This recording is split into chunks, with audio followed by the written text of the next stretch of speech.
집값이 다시 들썩인다는 소식에 가장 마음이 급해지는 건 역시 30대입니다. 지금 안 사면 영영 못 살 것 같다는 생각에 무리해서라도 당장 뛰어들고 싶지만 지금의 시장은 단순히 용기만 있다고 들어설 수 있는 곳이 아닙니다. 주택담보대출 6억 원이라는 한도와 DSR이라는 명확한 상한선이 버티고 있기 때문이죠. 이제는 내가 가고 싶은 곳이 아니라 금융제약 안에서 내가 감당할 수 있는 금액이 얼마인지를 먼저 계산해야 하는 시대가 된 겁니다. 그렇다면 이 좁아진 선택지 속에서 이미 움직인 30대들은 어떤 답을 찾아냈을까요? 데이터는 의외의 장소를 가리키고 있습니다. 서울에서는 노원과 강서로, 경기에서는 수원과 용인으로 몰린 건데요. 처음엔 다소 의외로 보일 수 있지만 데이터를 뜯어보면 이들의 선택은 충분히 설명됩니다. 화려한 이름값보다 철저히 숫자로 증명되는 실익을 기준으로 최적의 답안지를 찾아낸 겁니다. 30대는 왜 노원과 강서로 또 수원과 용인으로 향했을까요? 오늘은 이 중 서울, 노원, 강서 중심으로 살펴보겠습니다. 이들이 집을 고를 때 반드시 확인했다는 3가지 핵심 지표, 오늘 직방에서 낱낱이 분석해드립니다.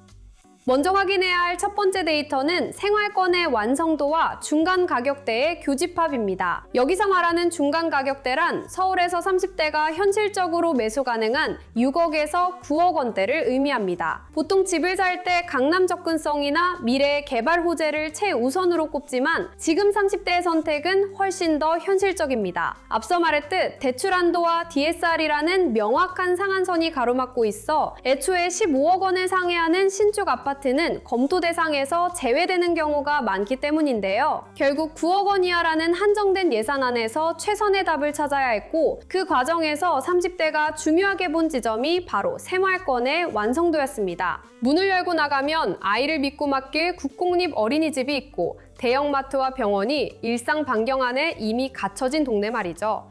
대출과 금리가 일상의 고정비가 된 만큼 이런 환경은 단순한 편의가 아니라 추가 비용과 불확실성을 최소화해주는 생활 안전장치로 작동합니다. 실제로 이런 인프라 가성비는 데이터에서도 확인됩니다. 직방 거주민 리뷰를 보면 서울 평균 매매가보다 30%부터 40% 이상 저렴한 가격임에도 생활 만족도는 최상위권을 기록합니다. 결국 30대에게 첫 아파트란 막연한 투자 대상이 아니라 내 삶을 당장 안정적으로 지탱해줄 수 있는 가장 효율적인 예산 맞춤형 실거주 공간인 셈입니다.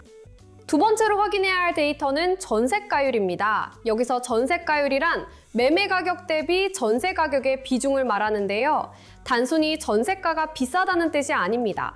이 수치가 높다는 건 그 동네의 집값 구조가 전세로 살던 사람이 아주 쉽게 매수로 넘어갈 수 있는 환경이라는 뜻입니다. 사실 30대 신혼부부나 생애 최초 매수자들의 전 재산은 대부분 전세 보증금 형태입니다. 새로 수억 원을 모으는 건 불가능하지만 이미 내가 가지고 있는 보증금에 배출을 조금만 보태면 내 집을 살 수 있는 곳. 전세가율이 높은 지역은 바로 이런 현실적인 진입 조건을 만들어줍니다. 그래서 전세가율이 높은 지역일수록 30대 수요가 가장 먼저 움직입니다. 새로 큰 돈을 만들 필요 없이 이미 가진 전세 자금으로 진입이 가능하기 때문이죠. 결국 전세가율은 미래를 예측하는 숫자가 아니라 지금 내가 할 수 있는 최선의 선택지를 보여주는 지표인 셈입니다.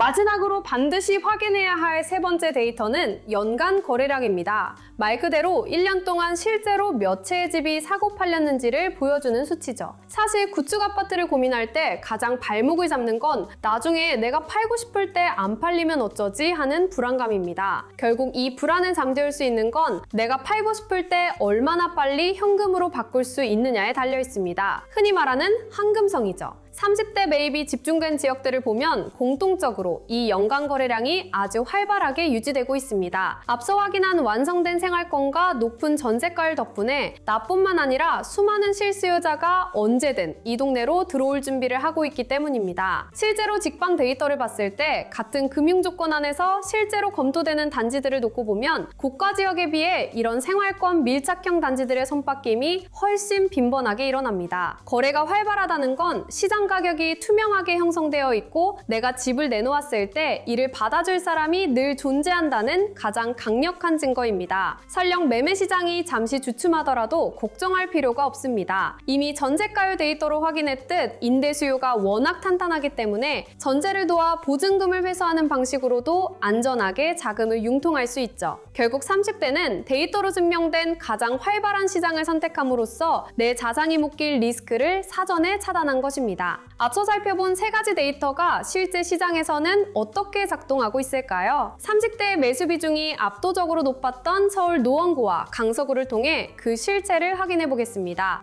먼저 노원구를 볼까요? 노원구를 떠올리면 오래된 아파트가 많은 곳이라는 이미지가 먼저 떠오릅니다. 누군가는 거기 신축 별로 없지 않아? 라고 묻기도 하죠. 맞습니다. 하지만 바로 그 점이 30대에게는 장점으로 작용했습니다. 노원구는 서울에서 아파트 세대수가 가장 많은 자치구입니다. 약 16만 가구가 거주하는 거대한 계획 도시인 만큼 단지 문만 나서면 지하철역이고 학교와 대형마트, 병원과 공원이 이미 빈틈없이 자리 잡고 있기 때문입니다.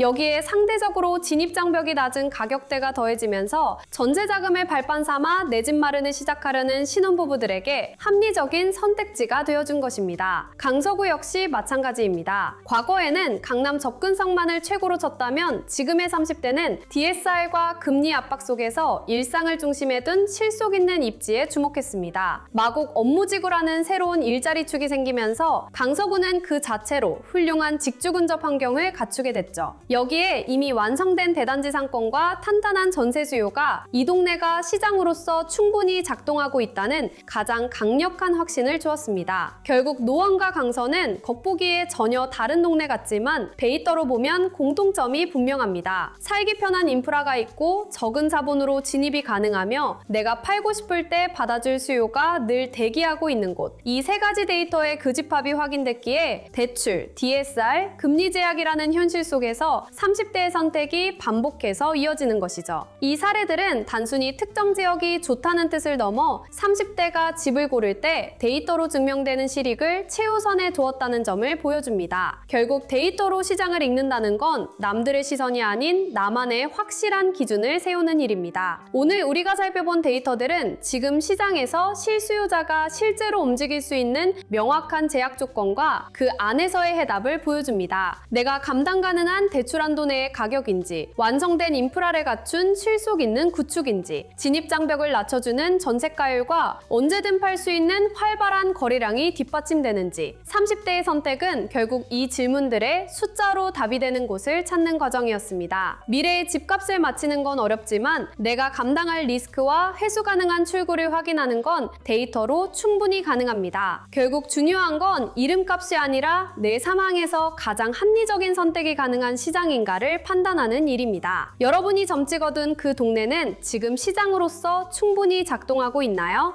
여러분의 자산을 지켜줄 만큼 탄탄한 지표를 보여주고 있나요? 막연한 기대가 아닌 검증된 숫자로 여러분만의 답을 직접 확인해 보시기 바랍니다.